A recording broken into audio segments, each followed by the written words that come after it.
Hello my viewers, so here's an update on the pickup truck. I have just replaced the diesel heater from the old Eberspecher hydronic unit that was failing.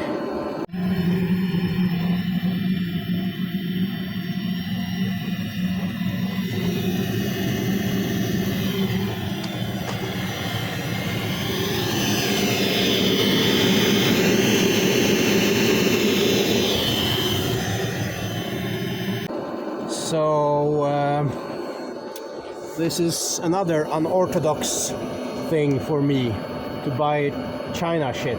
Oh no. Well, there is a reason for that, which I will very soon cover in the video briefly. But I would want to show you the install here first with the water pump and the exhaust. I had to use an elbow, copper elbow, plumbing elbow, which works quite well. Here is the muffler. There is steam coming from the drain holes, and yeah, that's working fairly well. Over there you can see the fuel pump for the heater is down low under the transfer case, and that fuel pump is for the engine.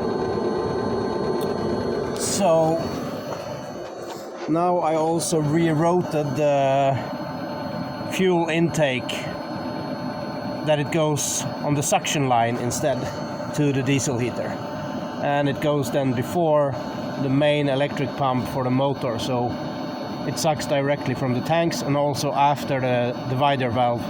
So which tank I'm using, it's gonna take fuel from that. Yeah, it is powering up right now. I've just started it. Here is the controller on the inside. So looks like that. I'm planning on changing that one to something with a two-way remote, so I can see the status here on the remote. There was those kind of options as well. I thought this was a two-way remote because it said it showed like that in the description, that it said on here. Then I thought this was a display I could verify, but it's not. This is basically just one-way signal sending. It just displays whatever signal it is sending, and then you can see that I am increasing the steps here, like so. Yeah, I'm a little bit disappointed that I can't see whatever state it is in. I'm gonna take all this stuff out. This is from fixing all this heater stuff. Here's my serial killer.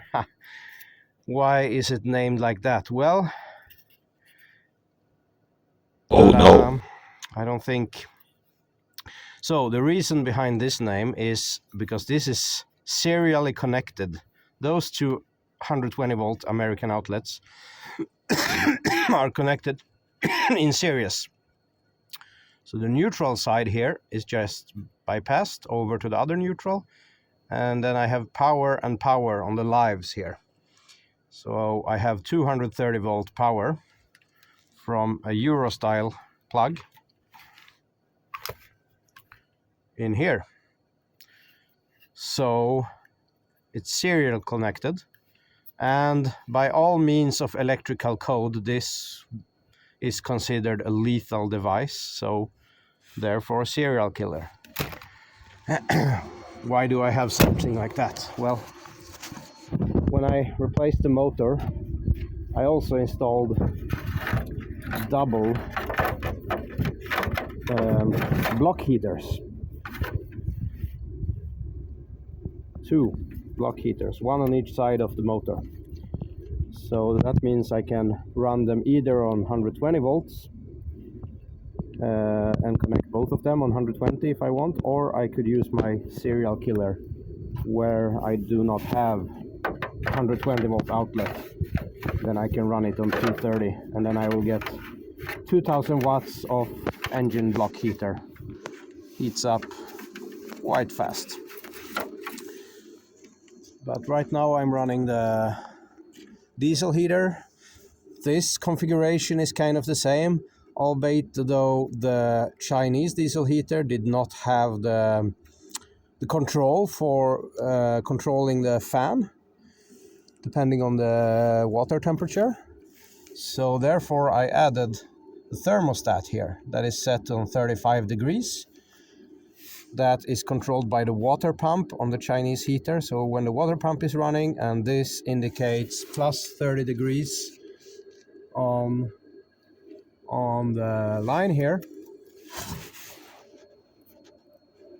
feels like it's soon there, then the relay will click and the fan motor is going to start. I see that the fan motor is not rotating here yet. Perhaps soon it's gonna be. Let's see. Yeah, so that's the update I made recently now. Also I replaced sorry, been having a cold last week and still coughing a lot. All the rubber moldings here, all the way around, not super good fitting here, but yeah. Even these ones, the trims around here, the moldings, so it made a huge difference on the interior sound and noise in the cab. Now the door is a lot harder to close, of course. Probably I will have to readjust the hinges. Let's see.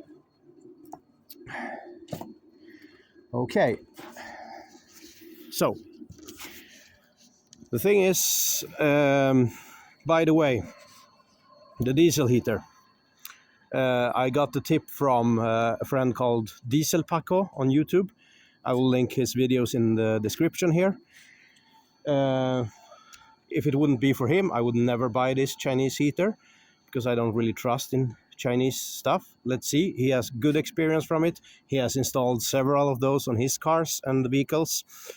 So it has been proven to work for him. I think 3 or 4 now he installed and none of them has failed. So that's why I trusted it and ordered one. But the main reason here was the old Eberspecher, which is a quality brand. I like to buy quality. I rather buy something used, but like, how do you say, proper brand. That has been my philosophy. And also things that have spare parts, I can repair them. Those China stuff usually don't have any spare parts available. After 5 to 10 years, then there is nothing to get for them. Then you have to scrap it. That's not how I want to live my life. I want to be able to repair everything. But that's what I did. The controller board on the Eberspecher broke down. I had to buy a new one, and the new one was like 5,000 something crowns, 500 dollars. Way too much. Okay, so then a used one or repaired one, refurbished one was like 1,900 crowns, $190. And brand new heater in a box, free delivery from China, 1,300 crowns. That's insane. It's really insane with all the accessories and everything, and it is working. It is working. That's the most impressive stuff, part of this. Still working. Well, I've started it twice now, but the friend of mine, he has been proving this, I think. Take a look at his videos. By the way, they are all in Swedish, but he has built an IDI Volvo gasoline engine that he converted to diesel with an IDI injection, and he made an English-speaking video on that, so check it out.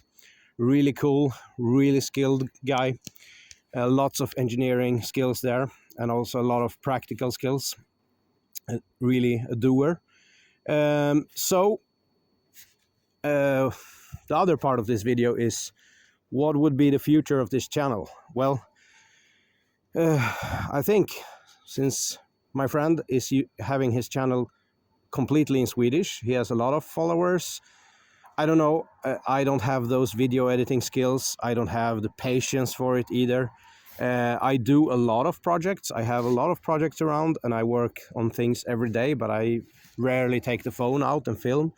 I also do not have the ability to film while I'm working like he has, working with one hand and filming with the other.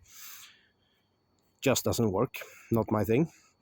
But I'm thinking, well, my English have been improved quite a lot over the past years, as you can hear, mainly because I have a job where I'm speaking English basically every day with international students. I'm working as a technician in education, blacksmith education, metal art Sweden, which also has a variety of older machines, and I really enjoy that.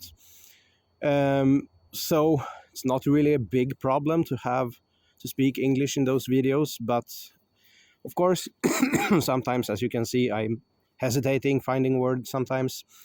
Of course, it's a lot easier to speak in your native language. Especially on video, when you really have to be direct like this, you really have to have a fluent language. So I have been thinking about, okay, if I would be talking a little bit more in depth about technical stuff or making like educational videos and whatever, I would feel more confident in Swedish, but then I limit also my viewers. But I don't know, I have 600 followers right now. I don't know, I started this channel like 20 years ago with like random quad bike, whatever I was interested by then. Burnout videos. I mean, what was YouTube back then? I was just a host for uploading videos online, not really a social media thing as it has become today. Also, I'm trying to get away from the traditional social media. I only have a Facebook account, none of the other shit, and I don't really want to have the Facebook account either. It's just stealing my time, which I don't like. But there is the marketplace thing on Facebook, which is the only reason I'm still there, and I really hate it. I would like to find another, but all the other marketplaces are so fucking expensive. So, okay, a different discussion. I don't know, maybe I will do a little bit hybrid on this channel. Some videos in Swedish, some in English. Now, like for example, the trailer here, I've been repairing the electric brakes on it. It's an American trailer, imported from the States. Very few of them in Sweden. Very rare, but plenty of them in the States. So making a video about repairing the electric brakes on that one in English would just drown in all the other videos on YouTube about that. So then I recorded that video in Swedish, which will soon be uploaded. So I think maybe things that have like an relevance or are how to say, interesting for my international crowd, international viewers, maybe that can still be in English. And other stuff that I find more interesting for a Swedish crowd, yeah, what would that be? I don't know, like my previous video about the updates on my house and so on.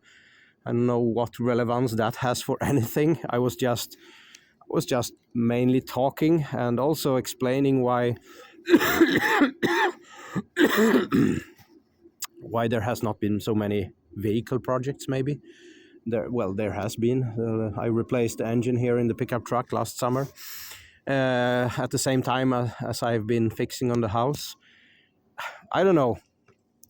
I don't really know what to upload on YouTube, to be honest. I don't know what could be interesting for the viewers I have. I don't really know what viewers I have even what you are interested in, and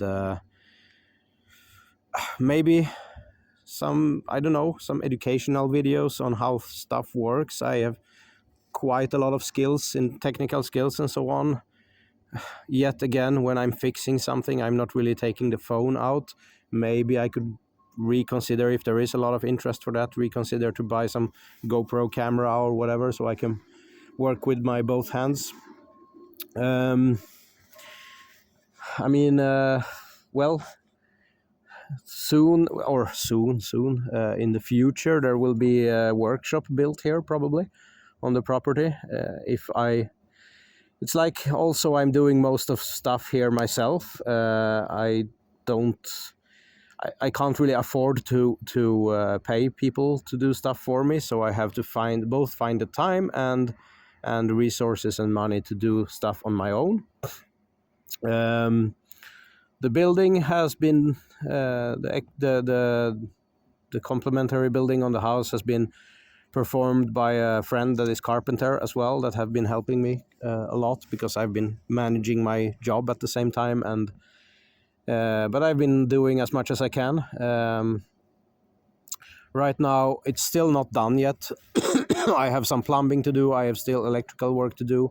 Insulation has been the most prioritized for the winter, but yeah, there is stuff to do everywhere, so I'm fixing a little bit here and there and so on. Trying not to take on too many projects before I'm done with one.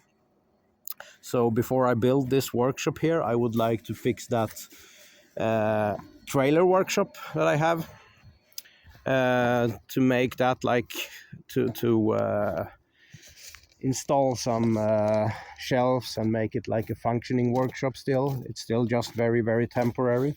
I have heat in it, at least. There you can see the diesel heater is running. So, because right now the electricity price is quite expensive, so it is actually feasible to run it on the diesel heater. Well, it is on a break even. Now, since I'm scavenging all the heat from the exhaust, I cannot feel any.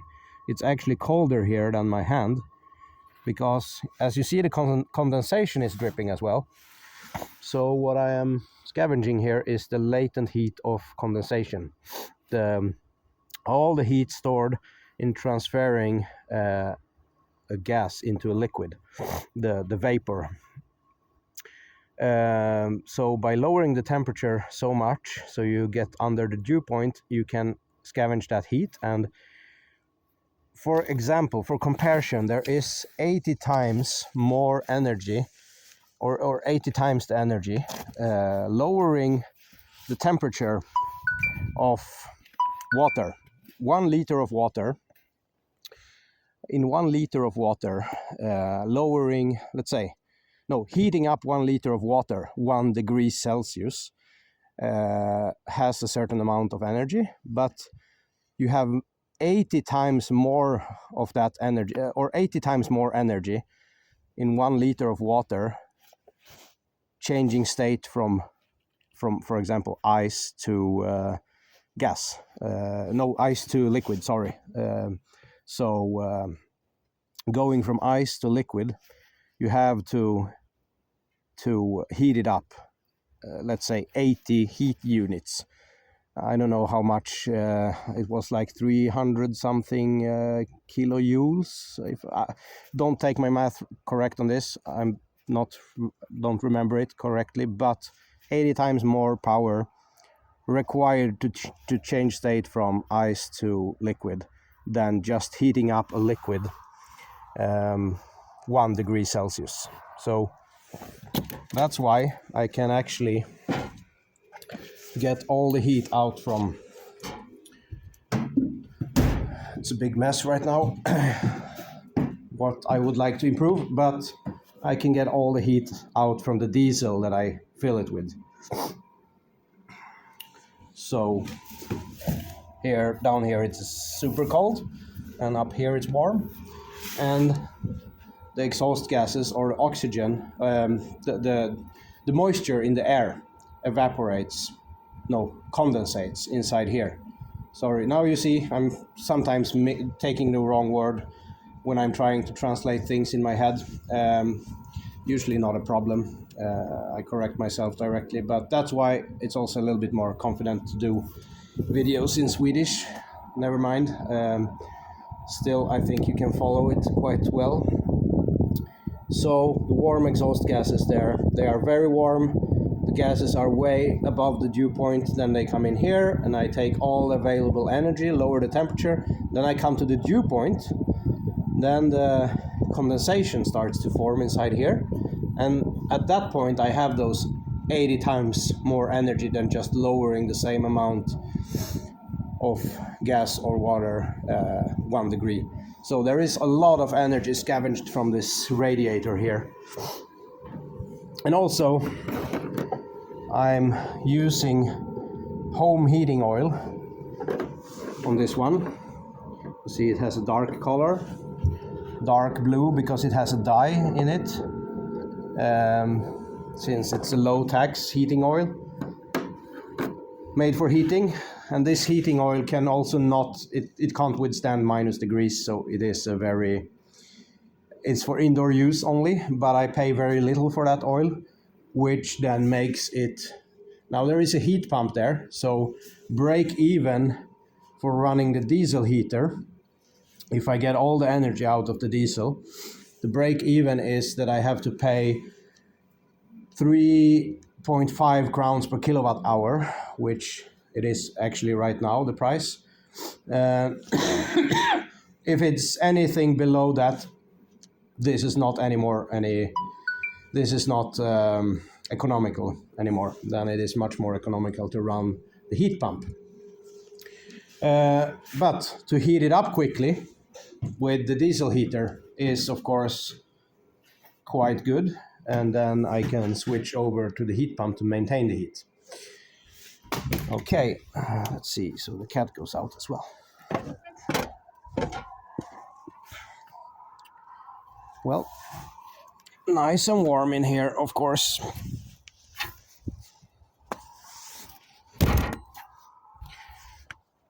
So, okay, I will do some adjustments on the brakes here still. I have been fixing them, lubricating all the moving parts, which you will see in a future video, which will be in Swedish, as I said. Electric brakes on an American trailer. You can probably find English videos how they work. Okay, that was the last update. Quite a long video. Tell me in the comments what you think about future videos, what you would like to see more of on the channel, what you would like, well, switching to Swedish in some videos could be good, maybe. I think I have some Swedish viewers as well. But what kind of videos? Well, thing is, okay, if I, like for example, when I was doing the foundation for the building here, I was digging a bit with this old excavator. Then I just did it. I mean, I jumped into the excavator and I dug a hole. And I didn't really, it's very difficult to run that excavator with one hand and filming with the other. So there is not much filming done. I could maybe rig up a tripod when I do things like that in the future. Still, there will be some digging left to do here. I will fix this yard here a little bit here, put some support wall over there. Let's see, that's what you need to tell me. The V8 tractor is just sitting there doing nothing. When the snow comes, I will be plowing with this one. Perhaps no snow right now. Okay, I have to round off for today. Thank you for following, and tell me in the comments what you would like to see more of. See you.